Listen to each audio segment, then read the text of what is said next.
السلام عليكم ورحمة الله وبركاته. الحمد لله نحمده ونستعينه ونستغفره ونعوذ بالله من شرور أنفسنا ومن سيئات أعمالنا. أشهد أن لا إله إلا الله وحده لا شريك له، وأشهد أن محمدا عبده ورسوله صلى الله عليه وعلى آله وصحبه وسلم. اللهم صل على محمد وعلى آل محمد كما صليت على إبراهيم وعلى آل إبراهيم إنك حميد مجيد. اللهم بارك على محمد وعلى آل محمد كما باركت على إبراهيم وعلى آل إبراهيم إنك حميد مجيد. رب اشرح لي صدري ويسر لي أمري واحلل عقدة من لساني يفقه قولي. أما بعد، فإن خير الحديث كتاب الله، وخير الهدي هدي محمد صلى الله عليه وسلم، وشر الأمور محدثاتها، وكل محدثة بدعة، وكل بدعة ضلالة، وكل ضلالة في النار. أعوذ بالله السميع العليم من الشيطان الرجيم، من همزه ونفخه ونفثه. بسم الله الرحمن الرحيم. وما آتاكم الرسول فخذوه وما نهاكم عنه فانتهوا.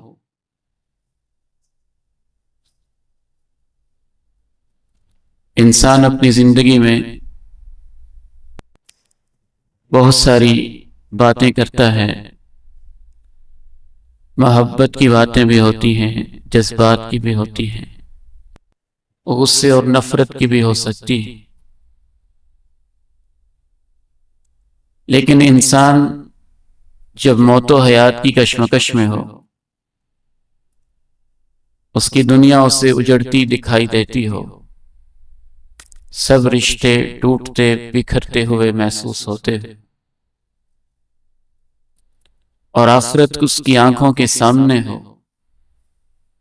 تو اس وقت جو انسان گفتگو کرتا ہے وہ بہت سوچ سمجھ کے سنجیدگی کے ساتھ کرتا ہے.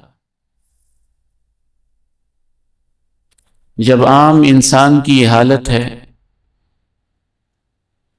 تو آپ سے سوال یہ ہے کہ اللہ کے پیارے نبی علیہ السلام نے جو دنیا سے جاتے ہوئے الوداعی باتیں کی ہوں گی وہ کتنی پیاری ہوں گی.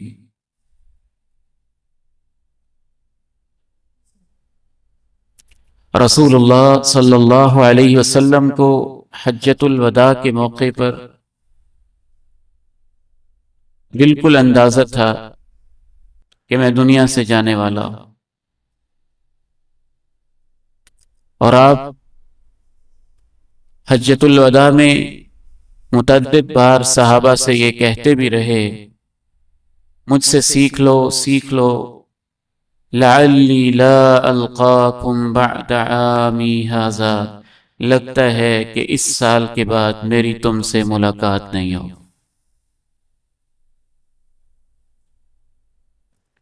تو حجۃ الوداع سے لے کر نبی علیہ الصلاۃ والسلام نے اپنی زندگی کے آخری سانسوں تک جو باتیں کی، علماء ان کو نبی علیہ السلام کی وصیتیں قرار دیتے ہیں کہ آپ نے جاتے جاتے اپنی امت کو چند وصیتیں کی. وصیت انسان کبھی اس چیز کے بارے میں کرتا ہے جس سے اسے بہت پیار ہوتا ہے،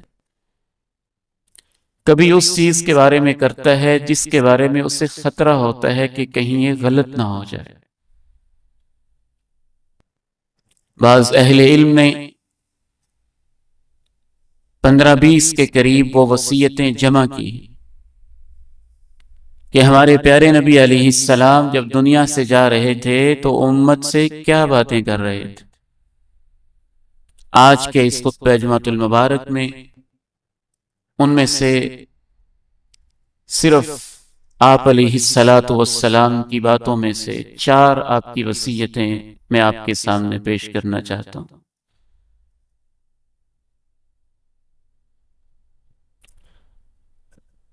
حضرت عبداللہ ابن عباس رضی اللہ تعالی عنہما، یہ آپ کے کزن ہیں۔ حضرت انس رضی اللہ تعالی عنہ، یہ آپ کے خادم ہیں۔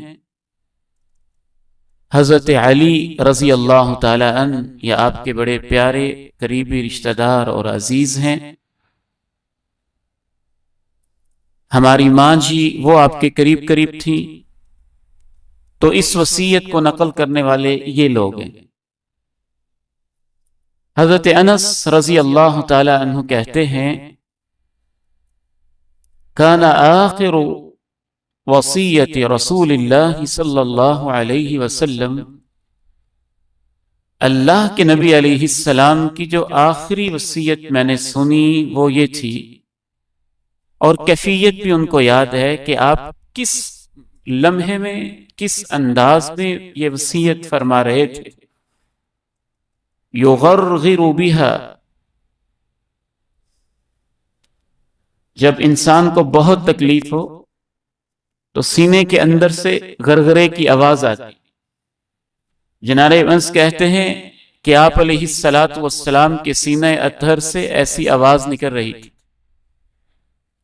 ما یفیض بہا لسانہ، اور آپ کی زبان سے واضح صاف جیسے عام حالات میں بولتے تھے ویسے نہیں بولا جا رہا تھا۔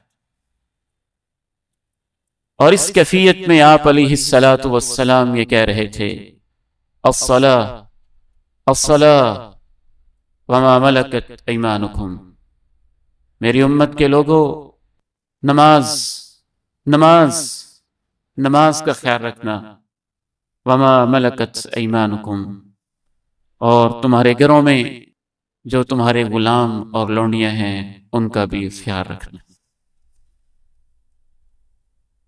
آپ علیہ السلام اس انداز سے یہ وصیت فرما رہے تھے کہ ماں جی ام سلمہ رضی اللہ تعالی عنہا کہتی ہیں، ہماری ماں جی، کہ آپ علیہ السلام جب سے آپ کو تکلیف ہوئی، جس کے بعد آپ جاں پر نہ ہو سکے اور اللہ کو پیارے ہو گئے،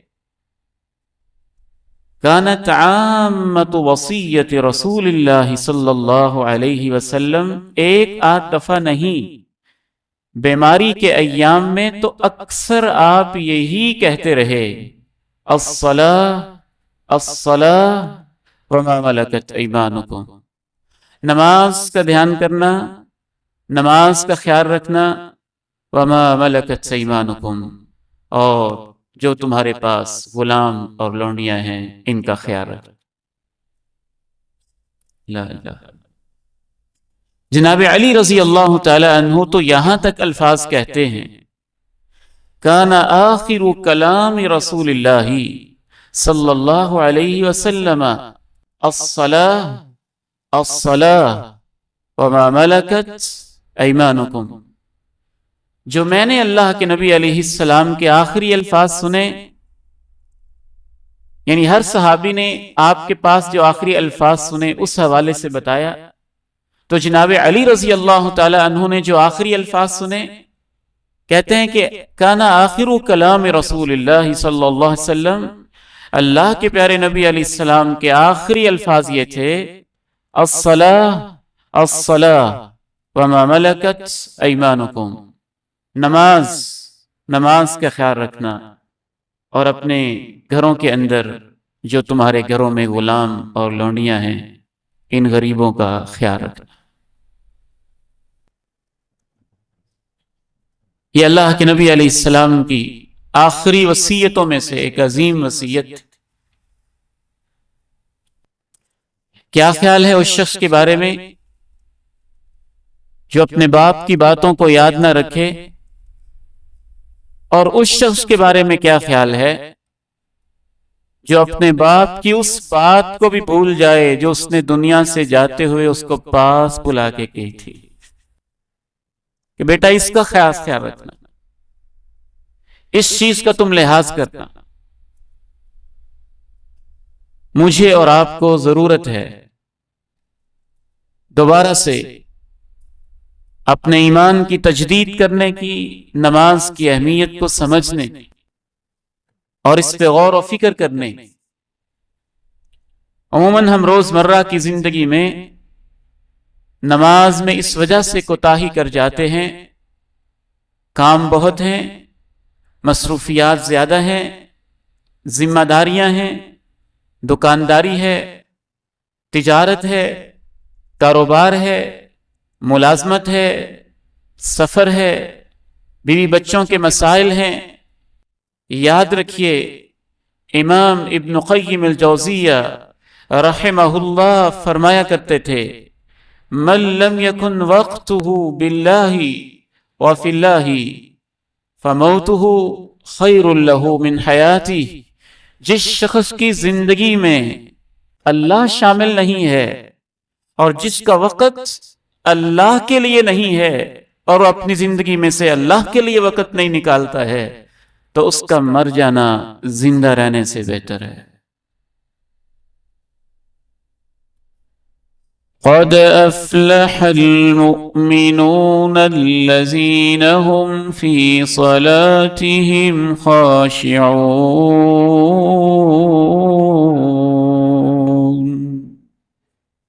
کامیاب تو ہیں وہ ایمان والے جو اپنی نمازوں میں خشوع اختیار کرتے ہیں۔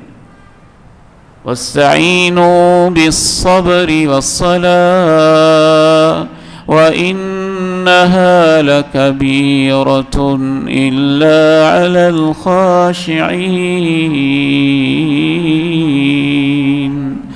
الذين يظنون أنهم ملاقو ربهم وأنهم إليه راجعون۔ مدد چاہتے ہو تو نماز سے ملے گی اور صبر سے ملے گی،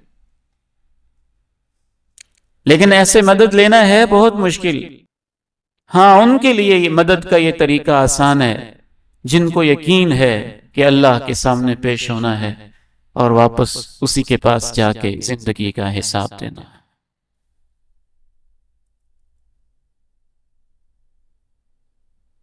اگر آپ کا بیٹا نافرمان ہے تو اس کا علاج نماز ہے۔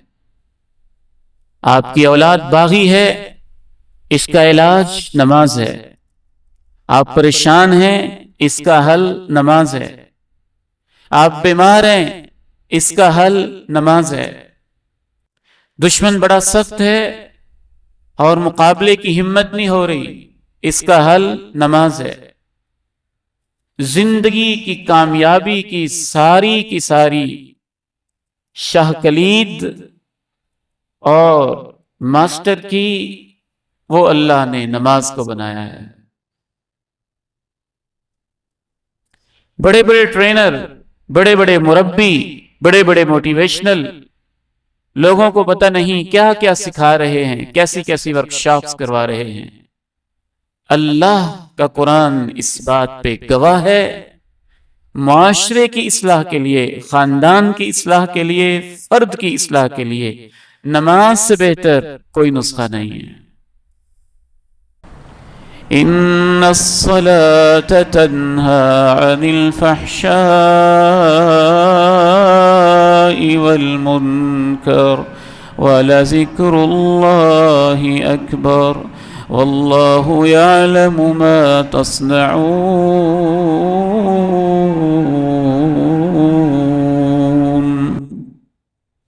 نماز ہی ہے جو بے حیائی اور برائی سے روک ڈالتی ہے۔ اللہ کی یاد تو بہت ہی بڑی چیز ہے، سب سے بڑی چیز ہے۔ اللہ کو پتا ہے جو تم محنت کر رہے ہو، جو تم کوشش کر رہے ہو۔ تو نماز کا دھیان رکھنا نبی علیہ السلام کی آخری وصیت تھی۔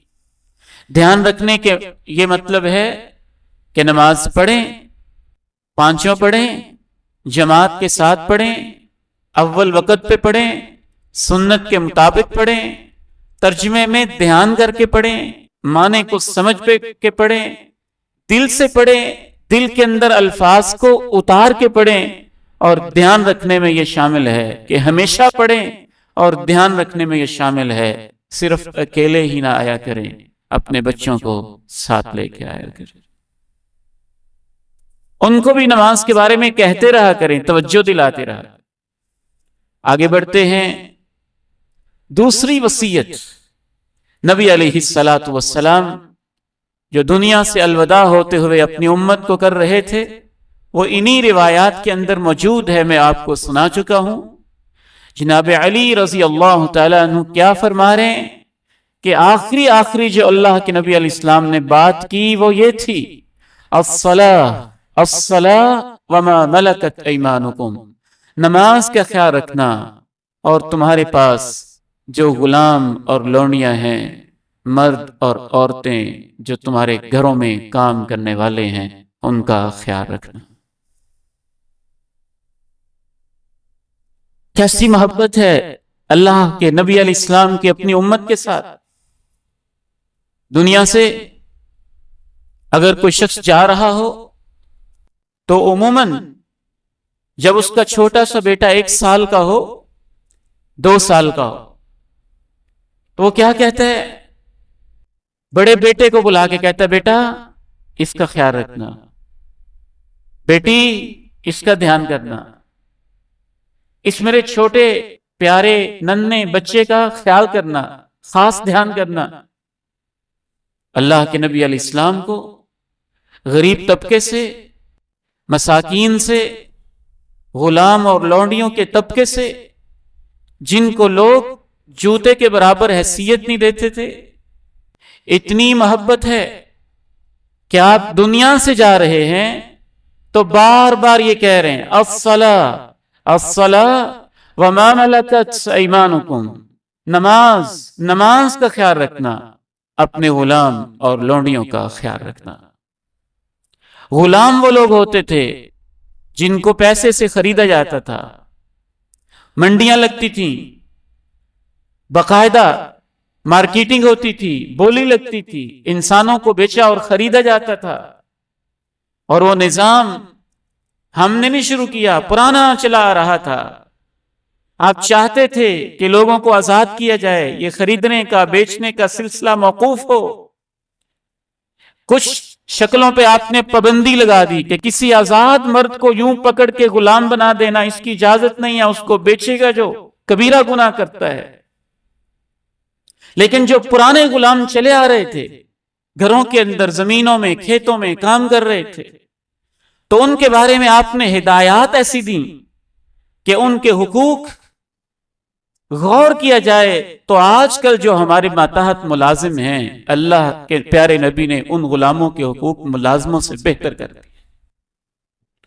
ان کو تو عرب کے لوگ پاس نہیں بٹھاتے تھے، مجلس میں بیٹھنے نہیں دیتے تھے، حتیٰ کہ اللہ کے نبی علیہ الصلوۃ والسلام نے اس کمزور طبقے، کیونکہ ہمیں جاتے ہوئے اس کا زیادہ خیال ہوتا ہے نا جو کمزور بچہ ہے، تو آپ کو تو ساری امت سے پیار ہے، لیکن اس امت میں سے جو کمزور طبقہ ہے، جو غریب طبقہ ہے، جو مسکین طبقہ ہے، اس سے آپ نے خصوصی پیار کیا، کہا ان کا خیال رکھنا۔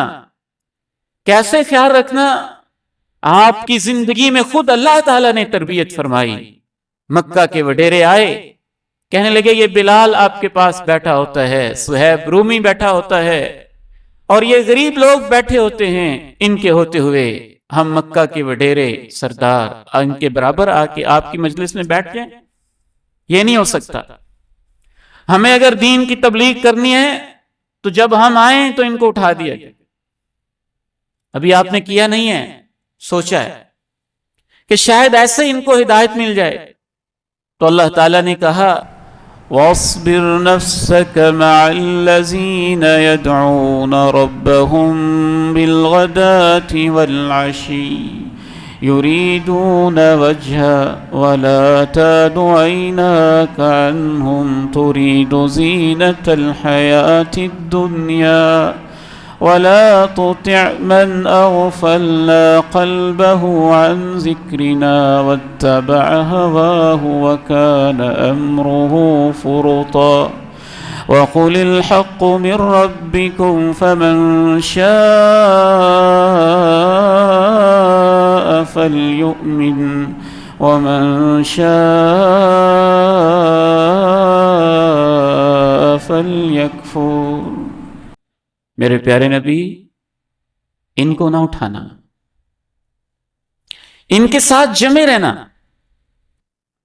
جمے رہنا، جو صبح و شام اپنے رب کی یاد میں لگے ہیں،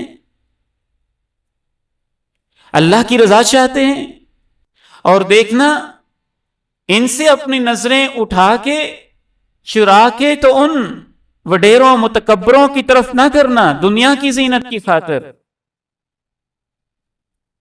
ان کے تو دلوں پہ پردے لگے ہیں، ان کی باتوں میں نہ آنا، وہ اپنی خواہشوں کے غلام ہیں، ان کی باتوں میں نہ آنا، وہ اپنی حدوں اوقات سے بڑے ہوئے ہیں، ان کی باتوں میں نہ آنا، بلکہ یہ اعلان کر دیں یہ حق تمہارے رب کی طرف سے آ گئے، میں اس کو سب کے لیے بیان کر رہا ہوں، جو چاہتا ہے مان لے، جو چاہتا ہے نہ مانے۔ یاد رکھو جو نہیں مانیں گے ان کے لیے جہنم کی آگ تیار ہے۔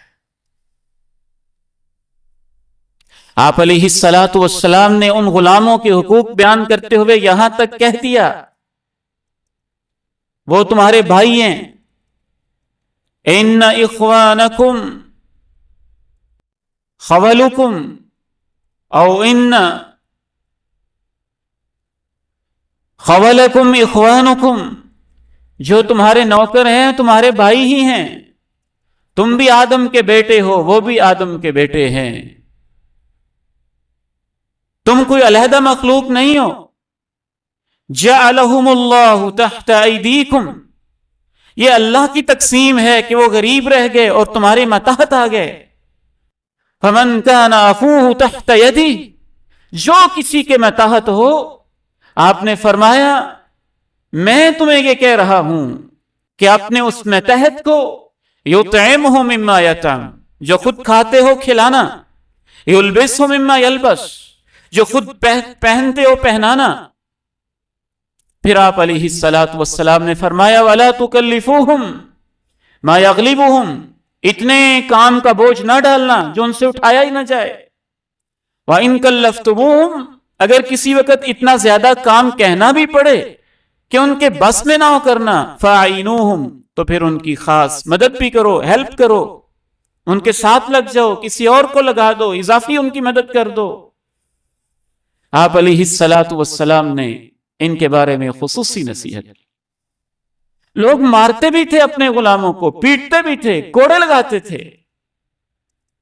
حضرت ابو مسعود رضی اللہ تعالیٰ عنہ کہتے ہیں میں اپنے غلام کی پٹائی کر رہا تھا، مار رہا تھا اس کو، پیچھے سے آواز آئی یا ابا مسعود، اے ابو مسعود، للہ اقدر علیک منک علی ھذا، تم کیا سمجھتے ہو تم سے بڑا مالک کوئی نہیں، اللہ تم سے بڑا مالک ہے، جتنی تم اس کو سزا دے رہے ہو اللہ تمہارے اوپر زیادہ طاقت بھی رکھتا ہے، زیادہ سزا بھی دے سکتا ہے۔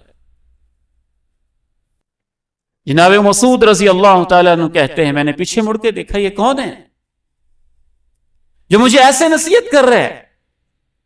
کہتے ہیں میں نے پیچھے مڑ کے دیکھا تو دونوں جہانوں کے سردار امام کائنات علیہ السلام کا چہرہ انور تھا، اور آپ مجھے یہ نصیحت کر رہے تھے۔ جیسے ہی میں نے دیکھا کہ آپ یہ بات کہہ رہے ہیں کہ وہ مسعود اللہ کا اختیار تجھ سے زیادہ ہے، وہ پکڑنے کی طاقت زیادہ رکھتا ہے، جتنا اس نے تجھے دیا اس سے زیادہ اس کے پاس اختیار ہے۔ جیسے ہی میں نے یہ الفاظ سنے میں نے کہا اللہ کے پیارے نبی علیہ السلام، میں قیامت کے حساب کا سامنا نہیں کر سکتا، آج کے بعد اس غلام کو میں نے آزاد کر دیا۔ آپ نے فرمایا اچھا کیا ہے، اگر تم آزاد نہ کرتے لَلَفَحَتْكَ النَّارُ، تو جو تم ناجائز اس کو مار رہے تھے اس کی وجہ سے جہنم کی آگ تمہیں جھلساتی اور تمہارے چہرے کو جھلسا کے رکھ دیتی۔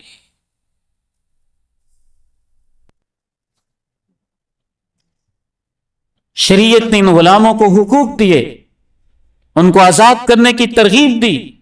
اہل علم نے لکھا کہ آج غلامی والا نظام نہیں ہے، الحمدللہ وہ ختم ہوا، ایک بین الاقوامی معاہدہ ہو گیا اور اس معاہدے کے تحت غلامی کا نظام ختم ہوا۔ لیکن یہ یاد رکھیں کہ جس طرح غلاموں کے حقوق ہیں اور جو حدیثیں غلاموں کے بارے میں آئی ہیں، ان سے زیادہ حق رکھتے ہیں ہمارے وہ ماتحت جو ہمارے نیچے کام کر رہے ہوتے ہیں۔ وہ تو پیسوں سے خریدے ہوئے لوگ تھے اور ان کے اتنے حقوق تھے، اور ان کو تو ہم نے خریدا نہیں، یہ تو آزاد ہیں۔ حالات کی وجہ سے وہ ہمارے ماتحت ہو گئے، ہم ان کے باس بن گئے، تو اس سے کیا ہوا؟ تم خدا بن گئے اور ان کو تم نے جانور سمجھ لیا۔ نہیں، تمہاری بھی دو آنکھیں، ان کی بھی دو آنکھیں، تمہارے دو ہاتھ، ان کے بھی دو ہاتھ، تم بھی آدم کے بیٹے اور حوا کے بیٹے، وہ بھی آدم کے بیٹے اور حوا کے بیٹے۔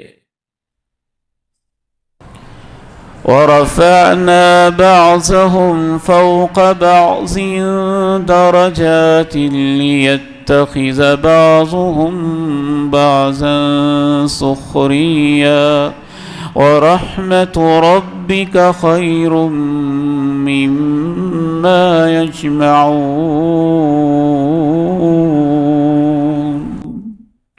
اللہ نے کہا ہم نے معیشت میں کسی کی زیادہ کر دی، کسی کی تھوڑی کر دی، تاکہ لوگ ایک دوسرے سے کام لیتے رہیں۔ اس کا یہ مطلب نہیں کہ کوئی زیادہ فضیلت والا ہو گیا ہے۔ ممکن ہے ایک وہ شخص جو میرے پاس ملازمت کر رہا ہے، اللہ کے ہاں وہ مجھ سے افضل اور بہتر ہو، اس کے سینے میں تقوی زیادہ ہو۔ اور خصوصی آپ نے ان کا حق یہ بیان کیا کہ جو کسی سے کام لیا ہے اس کی مزدوری کبھی نہ رکھنا۔ اور آپ نے کہا میں نہیں کہہ رہا، میرا اللہ کہتا ہے، یقول اللہ تعالی ثلاثۃ انا خصمہم یوم القیامہ، 3 ظالم لوگ ایسے ہیں اللہ کہتے ہیں کہ قیامت کے دن ان کے مقابلے میں خود آؤں گا، ان کی جنگ میرے ساتھ ہوگی۔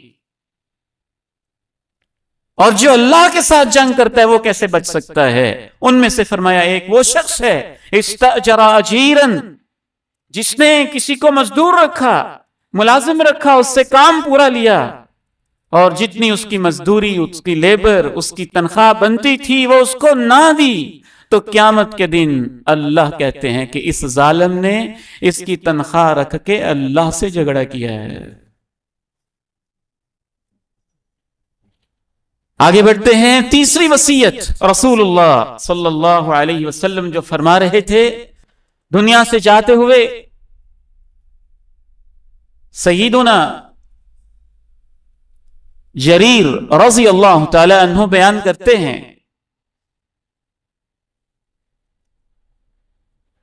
سیدنا جابر رضی اللہ تعالی عنہ بیان کرتے ہیں، نبی علیہ السلام کی حج کی کیفیت بیان کرتے ہوئے کہ مسجد نمرہ میں جب آپ پہنچے اور آپ نے خطبہ حج ارشاد فرمایا تو آپ علیہ السلام نے اس خطبہ کے اندر اپنی امت کو خصوصی طور پہ یہ نصیحت کی اور اپنی امت سے یہ کہا،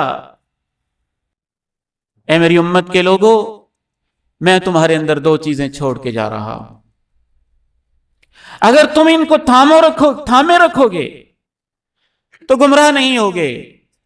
کتاب اللہ، اللہ کا قرآن، و سنتی، اور میری سنت۔ جناب عرباض ابن ساریہ رضی اللہ تعالی عنہ بیان کرتے ہیں کہ ایک دفعہ فجر کی نماز پڑھائی امام کائنات نے، نماز پڑھا کے فارغ ہوئے تو آپ نے ہمیں درس دیا، ایسا درس دیا، ایسی باتیں کی، وجلت منها القلوب، ہمارے دل کپ کپانے لگے، ذرفت منها العیون، آنکھوں سے آنسو بہنے لگے، ہمیں لگا شاید یہ آپ کا آخری خطبہ ہو، کأنها موعظۃ مودع۔ تو ہم نے کہا اللہ کے نبی علیہ السلام ہمیں کچھ خاص نصیحت کر دیں، تو آپ نے فرمایا، من یعش منکم بعدی فسیر اختلافا کثیرا، جو میرے بعد زندہ رہے گا وہ دیکھے گا امت میں بڑا اختلاف ہو گیا ہے۔ تو ہم نے پوچھا اللہ کے نبی جب اتنا اختلاف ہو جائے گا پھر ہم کیا کریں؟ آپ ہمیں کیا نصیحت کرتے ہیں؟ پھر آپ علیہ الصلوۃ والسلام نے فرمایا علیکم بسنتی وسنت الخلفاء الراشدین عضوا علیہا بالنواجذ، تم پکڑ لینا میرے طریقے کو اور خلفاء راشدین ابو بکر، عمر، عثمان، علی رضی اللہ عنہم اجمعین ان کے طریقے کو، ایسے جیسے تم اپنے دانتوں کے نیچے کسی چیز کو زور سے لے لیتے ہو داڑھوں کے نیچے، کہیں یہ کوئی مجھ سے لے نہ جائے، ایسے میرے طریقے کو اور میرے صحابہ کے طریقے کو چبا کے رکھنا، دھیان سے رکھنا، پکڑ کے رکھنا۔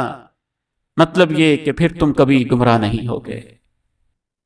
اپنی آخری وصیتوں میں آپ نے امت کو یہ بھی وصیت کی کہ دیکھنا نئی دین کے اندر جو باتیں ہوں گی ان سے اپنے آپ کو بچا کے رکھنا۔ میرے پیارے بھائیوں، اللہ کے نبی سے محبت اور طریقہ محبت بھی اللہ کے پیارے نبی والا، آپ کی سنت سے محبت، یہی ہماری اصل متاع ہے، یہی اصل دین ہے، یہی دین کی روح ہے۔ کون بدبخت ہوگا جو اللہ کے نبی علیہ السلام سے پیار اور محبت نہ کرتا ہوگا؟ ان کی محبت تو ہمارے لیے آخرت کا ذخیرہ ہے، ان کا تو نام لینے سے بھی اور درود پڑھ لینے سے گناہ جھڑ جاتے ہیں، درجے بلند ہو جاتے ہیں، رحمتیں نازل ہو جاتی ہیں، عرش فرش پہ ان کے تذکرے ہیں، ساری کائنات اور ساری مخلوق ان کو پہچانتی ہے۔ مسئلہ محبت اور خوشی کا نہیں ہے، مسئلہ میرے پیارے بھائیوں دل سے سمجھیں اس کو، محبت اور خوشی منانے کے طریقہ کار کا ہے۔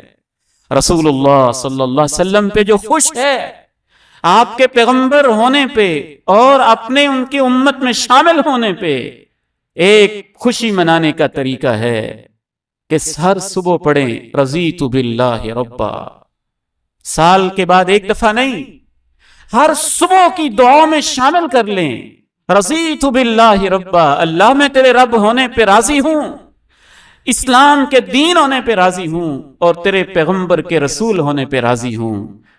یہ تو روزانہ خوشی کا اظہار ہوتا ہے، ویسے جیسے اللہ کے نبی نے بتایا۔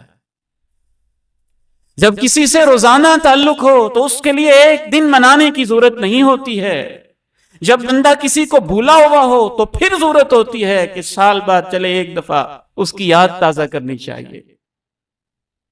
جیسے مغرب کے لوگوں نے ماں اور باپ کو اولڈ ہاؤس میں داخل کروا دیا اور پورا سال ان کا منہ دیکھنا گوارا نہ کیا، اور سال کے بعد ایک دن رکھ دیا مدرز ڈے، اس میں ہم اپنی ماں سے ملنے جایا کریں گے۔